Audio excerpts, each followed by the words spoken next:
thank the people who made it possible for us to reach this day. Our parents, our coaches, our amazing teachers and faculty, and anyone else who has guided us on this quest. I also want to give a special thank you to Mrs. Sweeney. I've had her for advisory, and she has overheard a lot of strange things that I've said the past 4 years. I'm sorry if I traumatized you. I'm just so sorry you had to go through that. Although I loved OA, there are definitely some things that I won't miss. I won't miss having to enter that absurdly long email every time I logged on a Chromebook. I won't miss having my mom harass me about X2 every 5 minutes.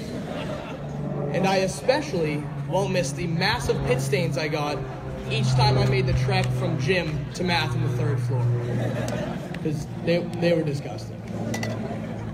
But if there's one thing that I will most definitely miss, it's all of my amazing classmates. As I look across the stunning faces in front of me, I see more than a class. I see a family.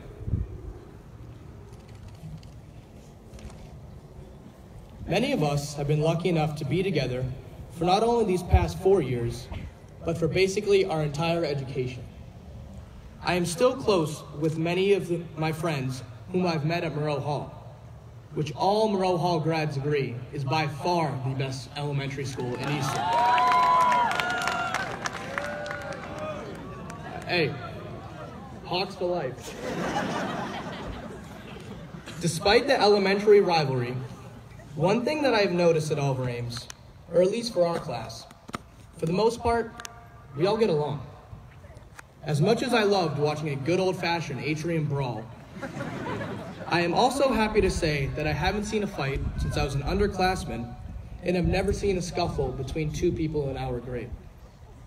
I think as we have grown as students, we have also grown as friends. This past year, we have really shown how we can all unite as one.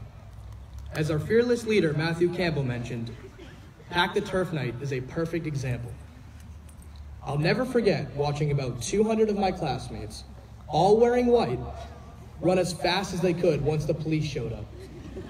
If you want a detailed version of what really went down that night, take a look at the Easton Moms chat on Facebook,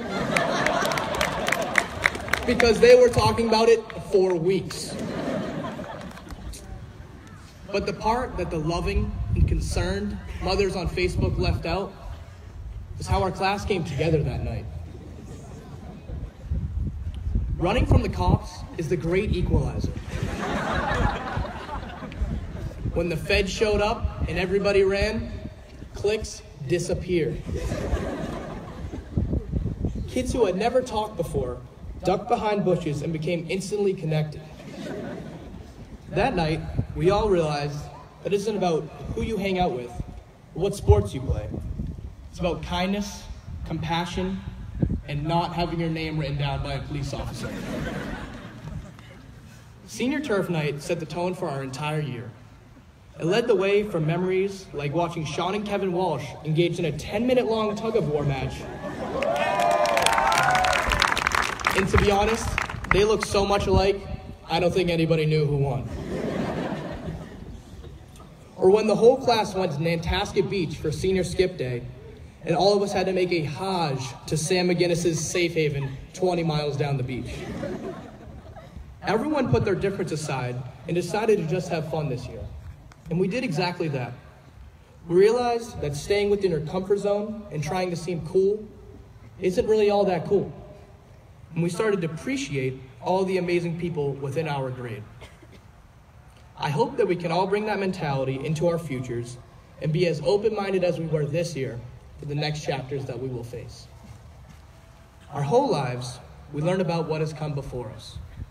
In our history books, we learned about those who shaped the world that we live in today. But what made those people so special? What is the difference between all of us and those we admire? J.K. Rowling was a single mother on welfare.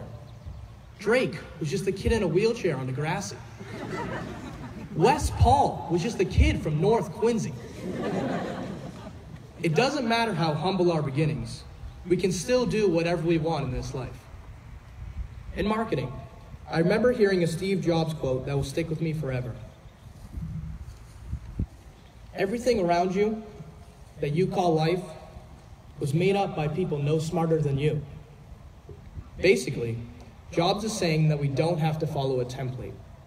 We don't have to try and mimic what people have already done. We don't have to live in a reality that we think we cannot change. We are stepping into adulthood pretty soon, and it is our time. It is our time to change the world and do what we want with it. Just because someone says that's just the way things are, it doesn't mean that's the way things always have to be. There is so much potential within the class of 2018. We have amazing athletes, scholars, musicians, actors, and more. I think that in order to tap into our potential and make a change, we have to continue doing what we love. It's time to stop taking the traditional route and start taking your route. So, class of 2018, I challenge you all to do your best to change the world, but not lose what you love in the process. Thank you so much for an unforgettable 4 years. I couldn't have asked for a better group of people to grow up with. Good luck, everyone. Tigers for life, Ken.